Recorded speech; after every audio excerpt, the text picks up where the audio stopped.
Nuovo Presidente dell'Ordine, un impegno che sicuramente lei porterà avanti con estrema determinazione e professionalità.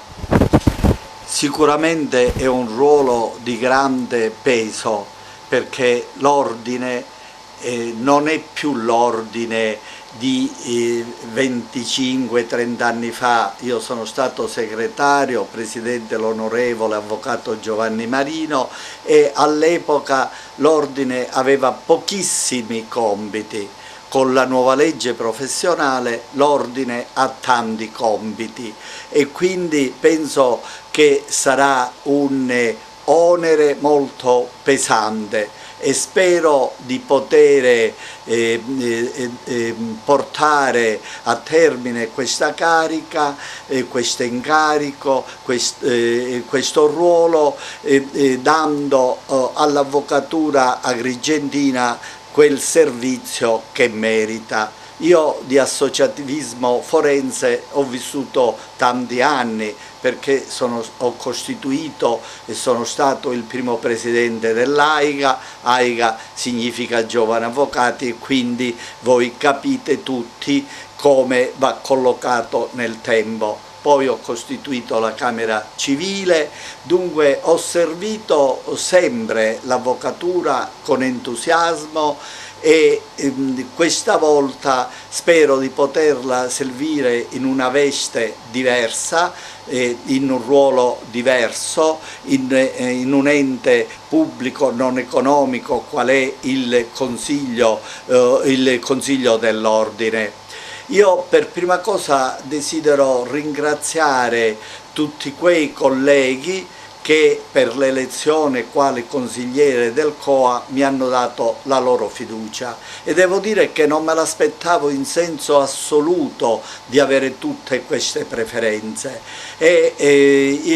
Ora invece il problema sabato era eleggere gli organi istituzionali dell'Ordine, cioè il Presidente, il segretario, il tesoriere e il vicepresidente, che è una carica facoltativa, ma che noi abbiamo voluto prevedere, noi voglio dire l'Ordine, prevedere sia da quando è entrata in vigore la nuova legge che prevede questa figura, sia nelle elezioni passate dove ero consigliere, sia in queste. È un'elezione di secondo grado che ha una regola tutta diversa, perché tu devi, per essere eletto, ricevere tanti voti. Qua invece devi trovare tra i 15 componenti del Consiglio dell'Ordine e raccogliere la maggioranza. Prima ho presieduto la riunione come consigliere anziano e eletto il presidente, se non ero io, lasciavo il mio ruolo, la mia funzione, cedendo al presidente eletto. Sono stato eletto io e ringrazio tutti gli 8 consiglieri che mi hanno votato. Li ringrazio anche per un motivo, perché nel panorama vi era designato, diciamo, un altro presidente, il quale ha voluto fare un atto di rinunzia alla sua aspirazione, dando la possibilità che venissi eletto io. E così spero di conquistarmi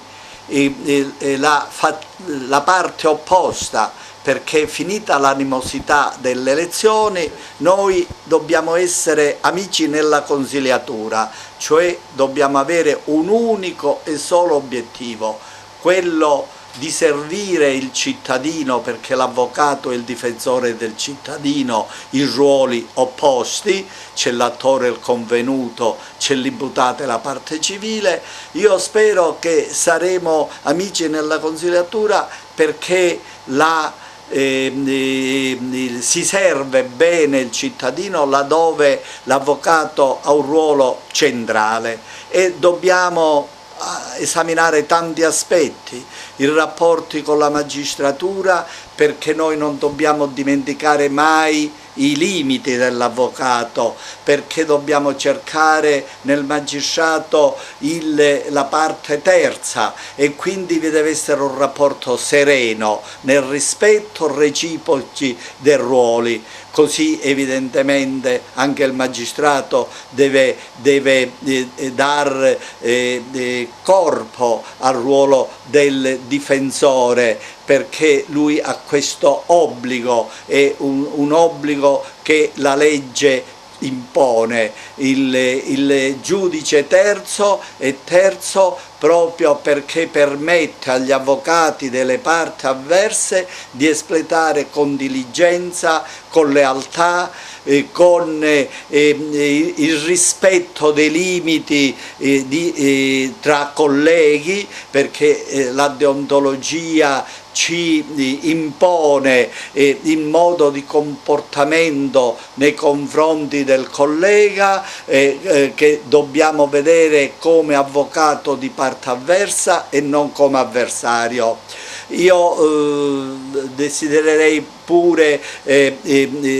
dire alla collettività chi sono gli altri componenti, non dico del COA, ma che rivestono il ruolo di funzione di segretario, di tesoriere, di vicepresidente. Abbiamo il collega Luigi Mulone che svolge il ruolo di segretario, Ilaria Sferlazza che svolge il ruolo di tesoriere e il vicepresidente che è un avvocato molto giovane, molto in gamba, che è l'avvocato Gueli Riccardo. Ma non vorrei pensare, perché non è così, che i semplici consiglieri non hanno ruolo. I semplici consiglieri hanno un ruolo fondamentale, perché le delibere vanno tutte approvate e laddove i vari consiglieri sono per la dialettica costruttiva, allora noi possiamo avere un Consiglio dell'Ordine che è veramente fonte di servizio, come dicevo, per il cittadino e fonte di servizio quindi per l'avvocato. Pertanto io mi permetto di dire che i consiglieri dobbiamo essere, finito il momento elettorale che ha le sue umane fibrillazioni, dobbiamo collaborare per un fine unico. E voglio dire anche che i 1360 avvocati che non si sono spesi per proporsi, per far parte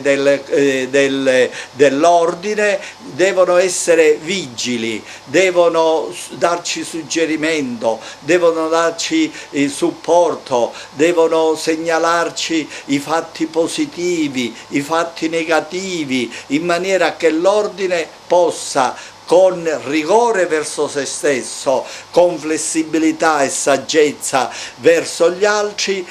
arrivare a svolgere sempre attività propositiva. Credo di non voler aggiungere null'altro. Buon lavoro a questo Consiglio dell'Ordine, buon lavoro ai colleghi del foro e sono contento che un fatto che ci poteva angustiare, un fatto che poteva essere anche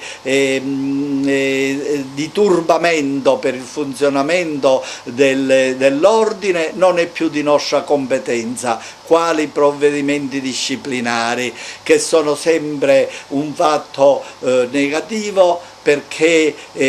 tutte le volte che c'è un problema disciplinare, giudiziario nei confronti di un collega è un momento di sofferenza per tutti noi colleghi, perché quando il nostro collega viene assolta l'intera categoria, perché avere colleghi che hanno problemi pone difficoltà, perché nel sociale poi si pensa che la categoria è malata, mentre la categoria deve essere sana, deve dimostrare di essere sana, di essere rispettoso del proprio e degli altrui ruoli, di chiedere rispetto per il proprio ruolo. Dunque io dico che tutte le volte che viene assolto un collega, viene assolta la categoria, tutte le volte che viene condannato il collega, viene condannata l'intera categoria, perché non ha saputo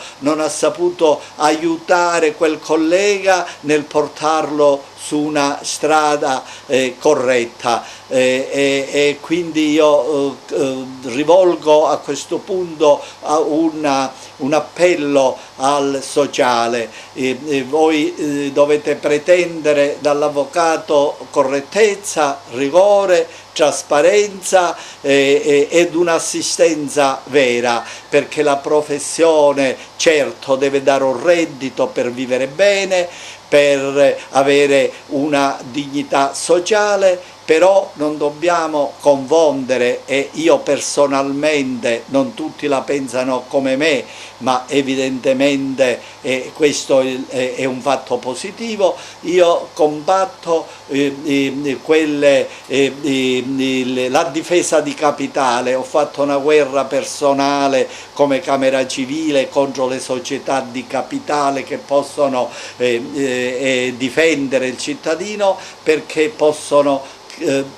giusto il sospetto, e poi perché gli avvocati, i medici, quando non c'era il gratuito patrocinio, quando non c'era il servizio sanitario nazionale, sono stati abituati a curare, a difendere anche chi non aveva denaro, e la professione deve restare professione, e mi batto che non è vero che le direttive europee dicono che la professione deve diventare mercato. Grazie a TVA, grazie alla direzione per lo spazio, per l'affetto, per la comprensione che ogni volta mi dà, e buona giornata a tutti.